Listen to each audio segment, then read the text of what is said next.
Quick tips for hiring a house painter. Before you hire a house painter, there's a few things you should know if you want to get a quality paint job. Prep work for starters. Is there any prep work that needs to be done? For example, is there any cleaning that needs to be done? Whether power washing the exterior or cleaning the interior walls and ceilings. Properly cleaning a home is often an important step, as it ensures that the surface the paint will be applied to is clean and conducive to paint adhesion. Besides cleaning the surfaces to be painted, other important preparatory steps include scraping, sanding, and caulking. What type of paint should you use? Many times, the use of cheap paints will result in having to paint again, in as few as 2 years after application. So only use high-quality paint. How many coats of paint should you use?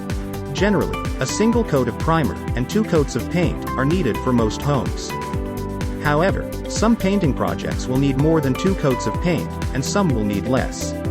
For example, going from a darker color to a lighter color will usually be more than 2 coats of paint. Experience matters. It takes a quality painter to do a quality job. Becoming a quality painter takes years of experience. So hire a house painter with at least 5 years of experience. Now that you know what it takes for a quality paint job, be sure to discuss them with any potential house painters. Are you looking for a house painter right now? Call Drywall Paint +5089813254.